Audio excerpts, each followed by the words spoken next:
New York is recognized. I didn't move.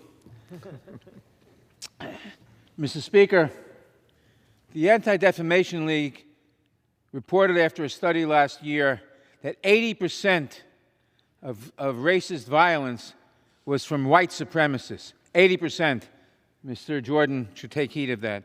I now yield 5 minutes to the sponsor of this bill, the gentleman from Illinois, Mr. Schneider. The gentleman from Illinois is recognized. Thank you, Mr. Speaker, and thank you, Chairman. I am proud to rise in support of H.R. 350, the Domestic Terrorism Prevention Act of 2022. And I want to thank the Speaker of the House leadership, for their support in taking action to address the very real and present threat of domestic terrorism, and specifically racially motivated violent extremism. I'm grateful for the leadership of my colleague and friend, Judiciary Committee Chairman Jerry Nadler, in helping bring forth this bill, and my fellow Illinoisan, Senator Dick Durbin, who has been my partner in shepherding this legislation since 2017. Our nation is reeling. Just this weekend in California, a true hero, as well as being a father, husband, and physician, a true hero saved countless lives by sacrificing himself to wrestle down a hate-driven gunman inside a church.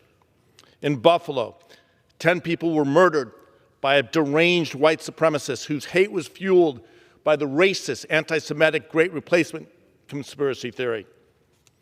Now, I can't go back in time and stop past events. There will be more Buffalos, there will be more El Pasos, and there will be more Tree of Life synagogue-type shootings. Though the shooters may act alone, these tragedies, past, are a harbinger of what is to follow. As Amy Spitalnik with Integrity First for America has put it, each attack inspires the next one. Whether it is a live-streamed assault or a screed posted in the dark web, the goal is not just to kill fellow Americans, but to inspire like-minded haters to act in kind.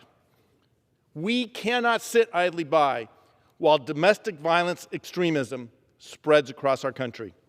We must give federal law enforcement the resources and the tools they need to actively identify threats and to preemptively act to stop violence before it happens.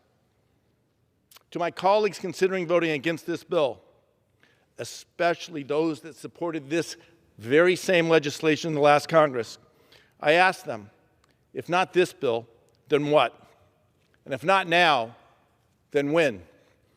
Their inaction only gives cover to the next domestic terrorist planning an attack. Let me be clear.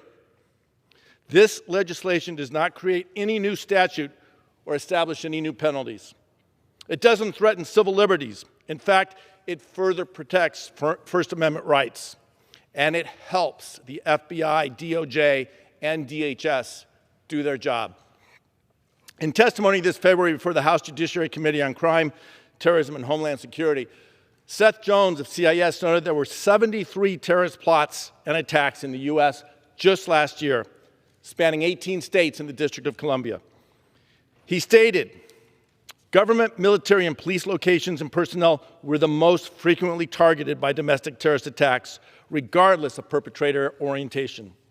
He continued, these perpetrators identified with a range of ideologies and movements, including the QAnon conspiracy, the sovereign citizen movement, militia groups, anarchism, anti-fascism, environmentalism, and other anti-government and anti-authority philosophies.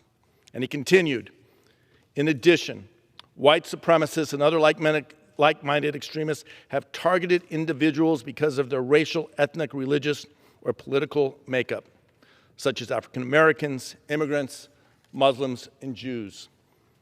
FBI Director Christopher Wray, in testimony before the Senate last year, stated that, quote, the top threat we face from DVEs, domestic violent extremists, continues to be those we identify as racially or ethnically motivated violent extremists, RMVEs. Specifically, those who advocate for the superiority of the white race and who are the primary source of ideologically motivated lethal incidents and violence in 2018 and 2019, end quote.